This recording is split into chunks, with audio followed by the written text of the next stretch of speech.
Hello and welcome to Property Money Trees Maximising Property Values, the once a month show where I break down the steps of how to recognise, enhance, and then extract the values in property in order to create wealth. Would you like to find out how you can benefit from the steps of maximising property values? This is even if you don't own a property yet or have a deposit.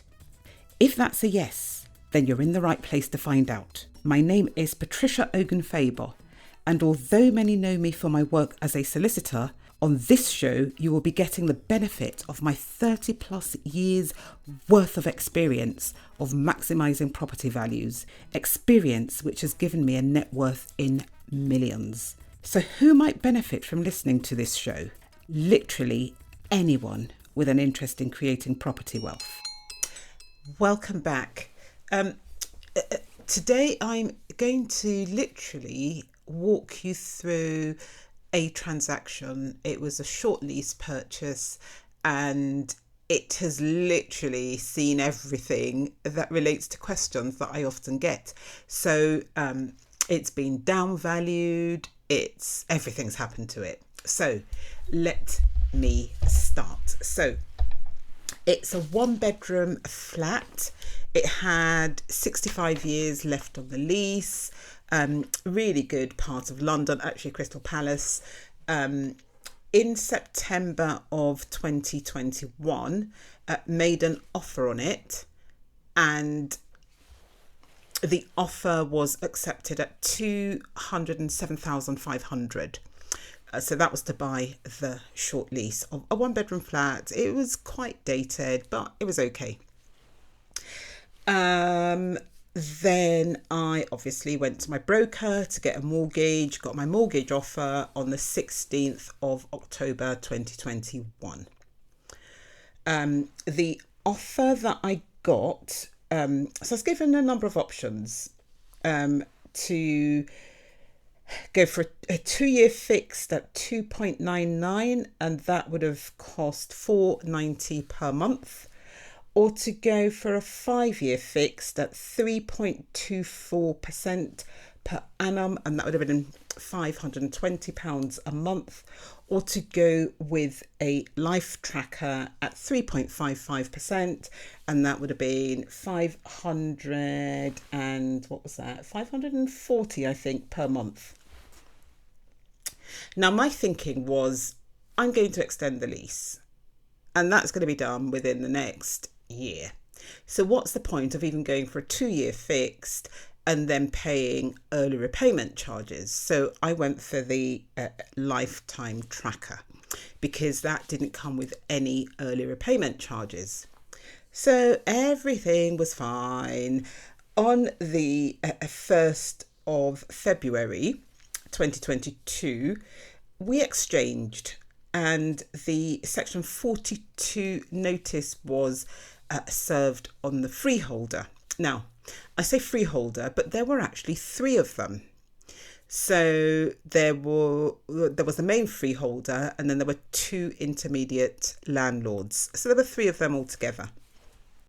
So this section 42 procedure that I've spoken about, it's a statutory procedure where you, as a lessee, are able to force your landlord, the freeholder, to extend your lease by 90 years, and to bring your ground rent down to a peppercorn, which is effectively 0. Although, mind you, all new leases cannot now have a positive ground rent, except for a couple of situations which are not relevant to this particular podcast. So the essence of doing this was to extend the lease to make it more attractive to a wider range of people, because first-time buyers and normally people who are going to live in properties don't find short leases attractive because it's difficult for them to get good mortgages on them. So the statutory procedure allows you to actually extend your lease using a formula which determines the premium that you have to pay to the freeholder in order to get your lease extended. So that is what I mean when I talk about the Section 42 procedure or the Section 42 notice. So the notice itself is an offer from the lessee to the freeholder saying, I'd like to extend my lease by 90 years, please, and I am willing to pay you X amount of money. Now, the only people who can actually start this procedure, the statutory procedure, are people who have owned the lease for at least 2 years. So if you haven't owned a lease for at least 2 years, this procedure is not open to you. But you might be able to go to your freeholder and agree an extension informally. But I'm literally talking about the formal route, which is the statutory route. Now, before all of this, I spoke to my surveyor and paid him to do me a report advising me on what the lease extension premium or premiums was likely to be. So on the 21st of December 2021, he sent me his report where he said he reckons that I would have to pay the first landlord £1,495, the second one £6,637, and the main one £20,800. So altogether, he reckoned I would need to pay, or I would owe, £28,932. Now, he also sent me another report saying, well, this is what he thinks it's worth, but the other side, so that's the freeholders, will come back with a higher figure. He thought maybe about 40,000, and that if we settled around 35, that wouldn't be a bad thing. So there we are. So when we sent in the Section 42 notice, which I actually drafted myself, I thought, if I get it wrong, on my head be it. I wasn't too bothered, doing it for my own company, not a big deal. And I kind of knew what I was doing anyway, even though I won't do it for other people because the risk of getting it wrong is just too expensive. But I was happy to take that risk for myself. Anyway, so I put in the notice that I would pay the first landlord £780, the second one £2,300, and the ultimate one £15,780. So altogether, £18,860. Now, the reason why normally when people do a Section 42 notice, they'd put a lower figure in there is because it's your starting point for your negotiations. You're not going to put all your cards on the table when you negotiate. There is also another reason for going for a lower figure. And that reason is if the freeholder, so the landlord, if they miss their deadline of counter serving, so that will be them serving their Section 45 notice on the lessee, then the freeholder will be bound by the amounts that you've actually put into your Section 42 notice. So that's another reason why you'd put a lower amount in there. Now, some of you might be thinking, well, why not just put £1 in there or £5 or £1,000? And the reason is this. If what you've put in there is found to be unreasonable, then your notice becomes invalid. So if you put £1 in there, the freeholder could just ignore that. And then you would go to them and say, well, you've missed your deadline for the Section 45 counter notice. So I therefore demand that you prepare a lease saying that I'm going to pay you a premium of £1. And they will literally, again, they can just ignore you.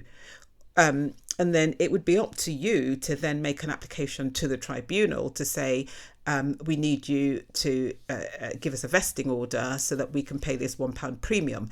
Now, were it to get to that stage, the tribunal's going to say to you, no, what you've offered is unreasonable, and they did not have to waste their time actually dealing with you. So what you tend to do, even 10,000 would have been reasonable, but you don't want to run that risk of the amounts that you've put in there being found to be unreasonable should they actually miss the deadline, because then it'd be a complete waste of time. Anyway, So I put in £18,860. Now, so that was sent to them on the 1st of February 2022. The reason why this date is important is that this was the day on which we exchanged. Now, remember, I was actually buying this, so I did not have the right to invoke the Section 42, the statutory procedure, Section 42 procedure, because I hadn't owned the flat for 2 years. So the seller who had owned the flat for 2 years was the person who actually signed the Section 42 notice. So the Section 42 notice actually started with the seller's name on it, and then the seller also signed a deed of assignment assigning to my company the benefits of that Section 42 notice. And most sellers, so this is very common procedure, but most sellers will not let you do that unless you've actually exchanged. So that's why the exchange date was so important. So the notice was served with a deadline for them to respond by the 7th of April 2022. Now, you have to give, when you're serving a Section 42 notice, at least 2 months. So the landlord, the freeholder, has to be given at least 2 months within which to respond. Now, the reason why people wouldn't, so this has been sent on the 1st of February. The reason why I didn't just put the 1st of April was, one, it was going by post, even though it was going by special delivery, which again is not such a good idea, but you can do it like that. And I was expecting for it to be delivered on the 2nd of February.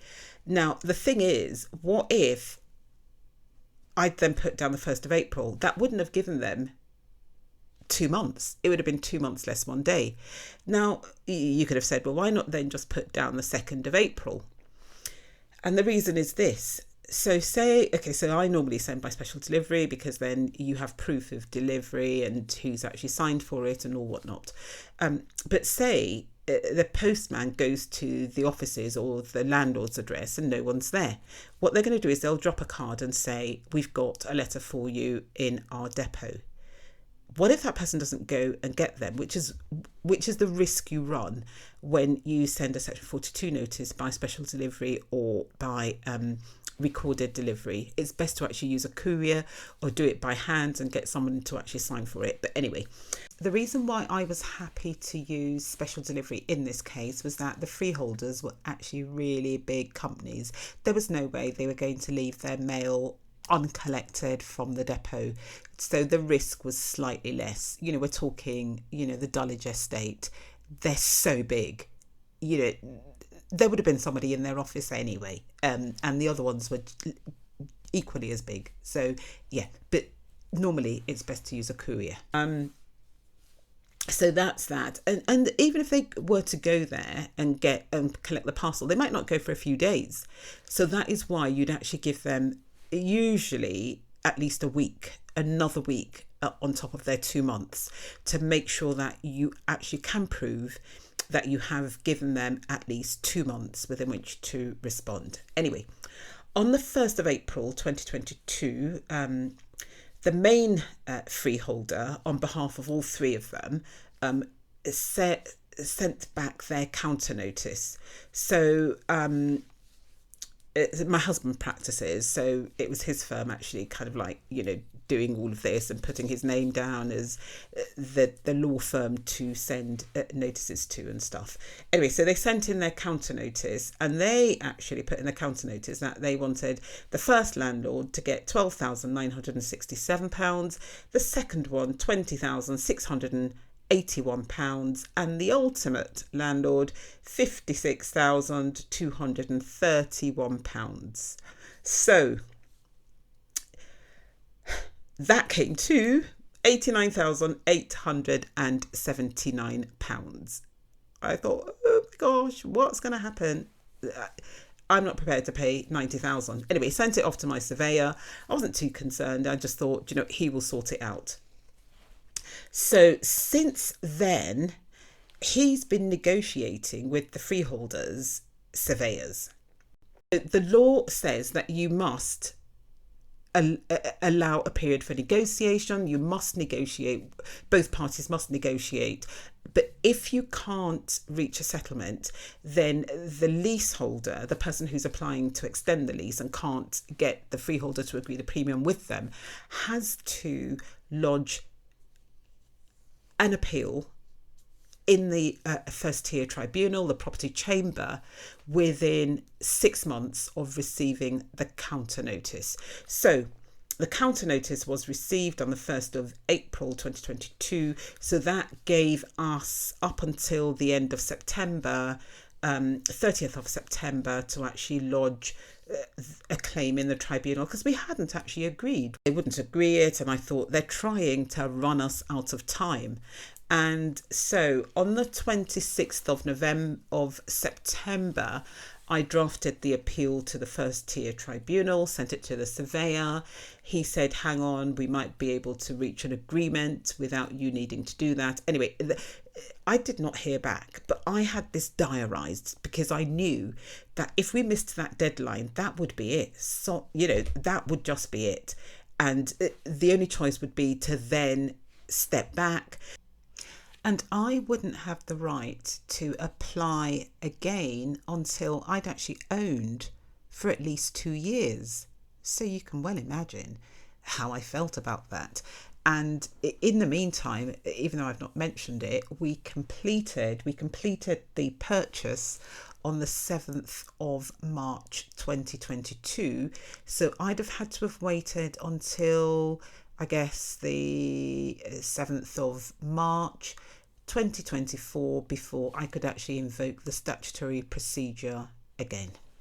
So I'd effectively be waiting for the government's reforms, or trying to negotiate with them informally. Now, if they're being so difficult with the formal route and knowing that I have the right to go to the tribunal, you can just imagine how they'd be if I was trying to negotiate this without really very much backup.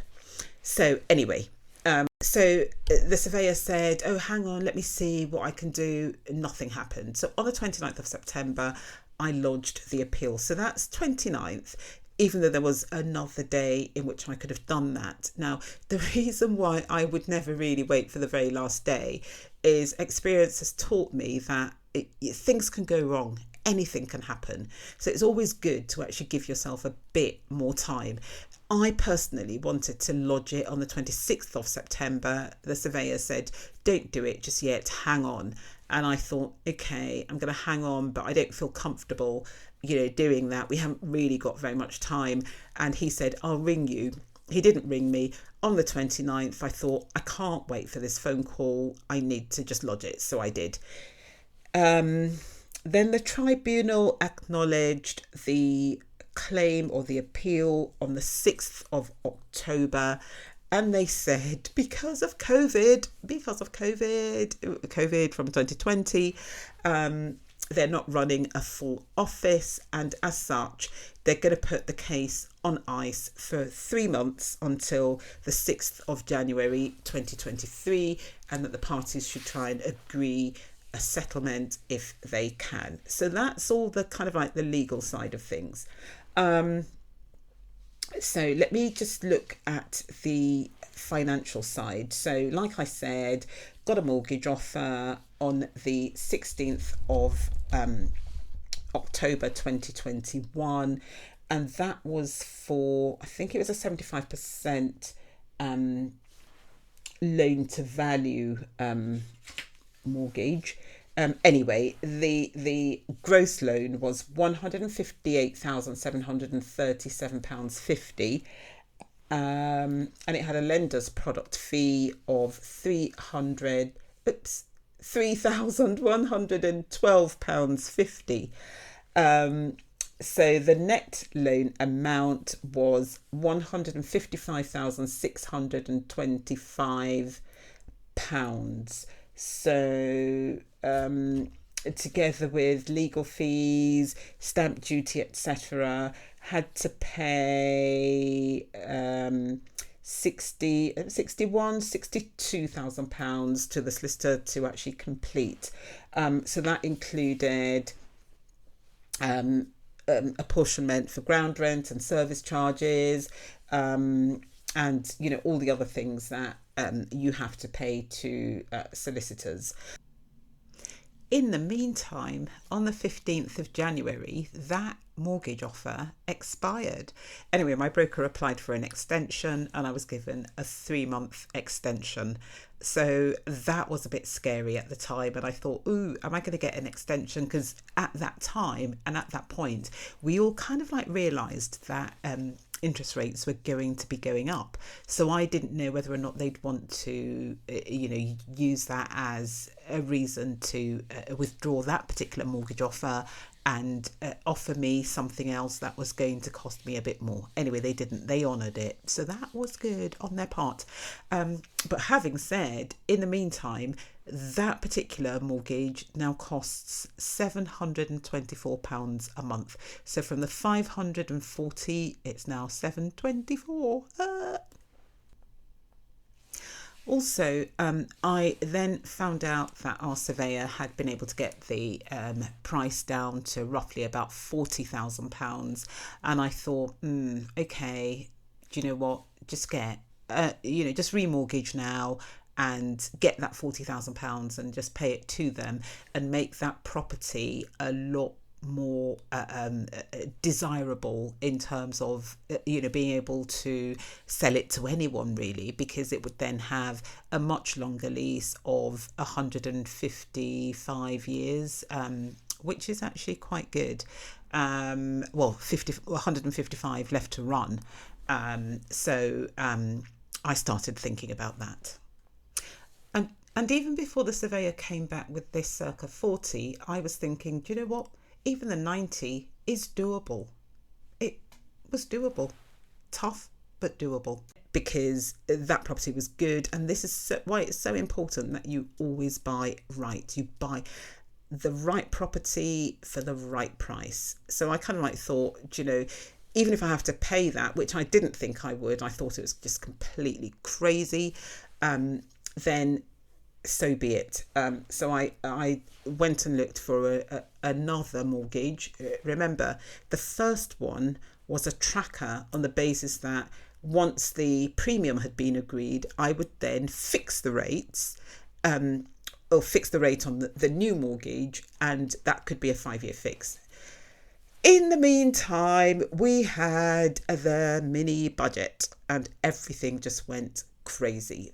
But it went crazy, and nevertheless, stuff is going on with us. I know that we have until the the 6th of January, within which to agree the premium, but it's actually good to have all your ducks lined up in a row. However, once the surveyor came back to me and said it looks as if we're about to reach agreement, I knew that time was running out, because although any agreement would have to be made by both parties, so I'd have to say, yes, I agree. Once the agreement has been made, I'd only then have a maximum of 2 months to pay the premium and get everything sorted out. The alternative would be to actually go through the tribunal procedure, and the other side might then argue that I was being unreasonable and that costs should be awarded against my company, the lessee. And this is something that I just do not even want to contemplate. The other thing as well is that going ahead with the tribunal hearing would mean that I'd have to incur barrister's costs. I guess I could do it myself, but the stress, no. Anyway, so I spoke to my broker and I said, well, look, I need another mortgage because I need to be able to pay the premium. And he got me another mortgage, and I got the mortgage offer for that on the 16th of November. So again, it was a no valuation fee. I had to pay, I think it was £150 as a booking fee, but that's all it's cost me. And so this mortgage is another tracker because I don't like the rates at the moment. And even though I really would prefer to have a fixed rate, I don't want to be fixed in, for an amount higher than what I think I really should be paying. So I've gone for another tracker, hoping, fingers crossed, that rates will become a bit more normal. They're not going to go back down to the 2.99s and 3.24s. I can't see that happening. But do you know what? A 4.1 would be good, not the kind of like sixes that we're seeing at the moment. So my hope is really that in the next year or two, it will be a bit more normal. Then I can just fix for 5 years if I don't decide to sell. Anyway, so that mortgage is 1.94% above the base rate of the Bank of England. Not too bad, I guess. Paying 180 something pounds for an extra £60,000.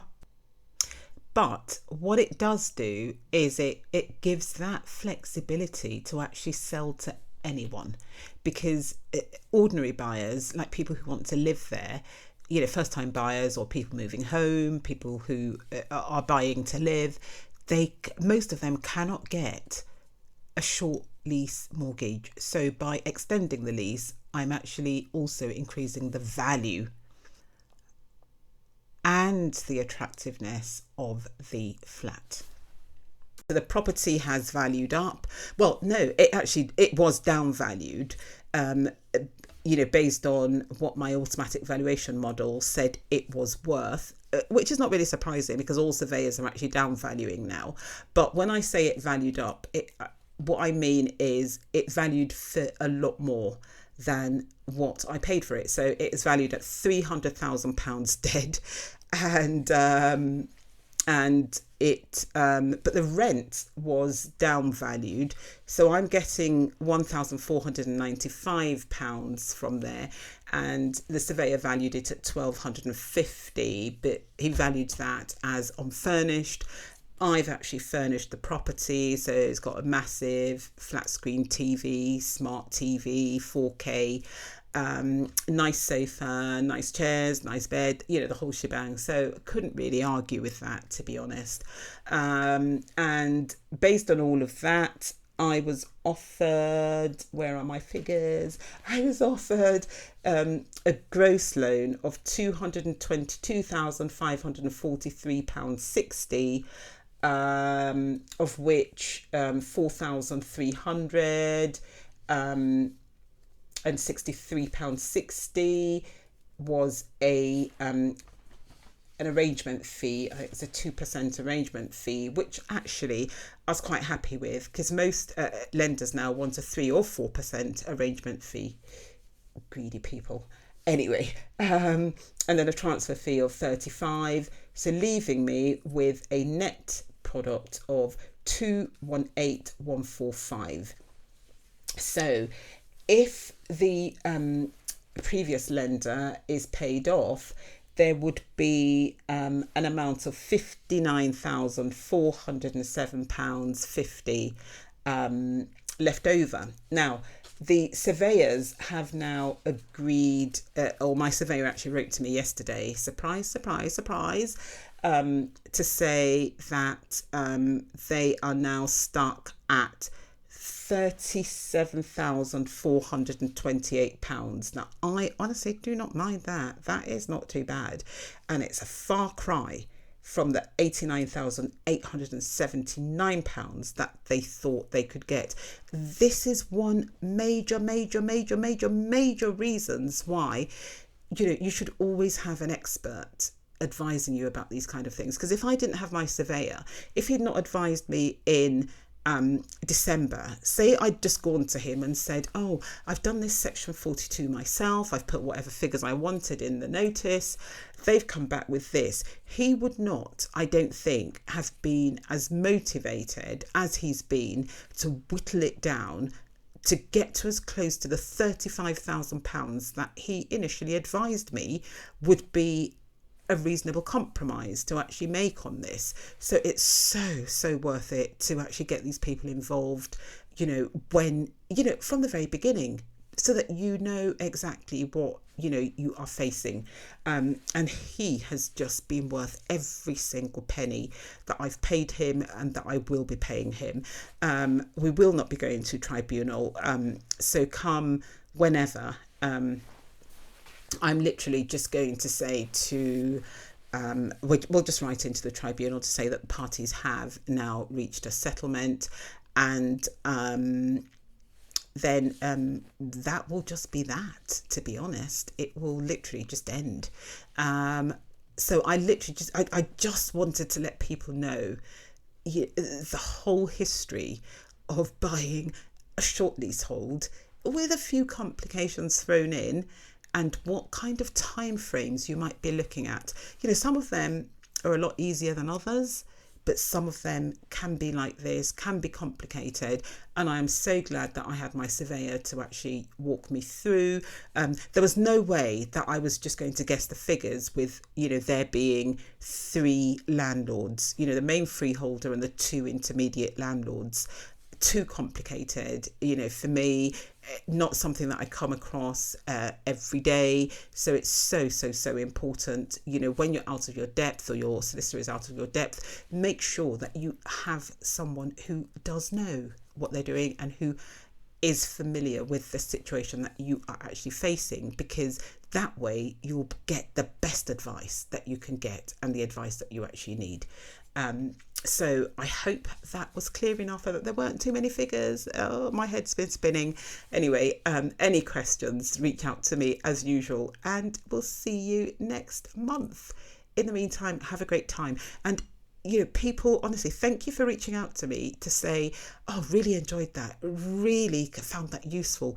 Please, why don't you take just 30 seconds to put those lovely reviews down, mainly in Apple. If you use Apple, that would be great. Most of my subscribers are actually with Apple, or most of the people who actually listen to me are with Apple. So if you can, leave your feedback on Apple Podcasts, that would be so great. So thank you, and till next month.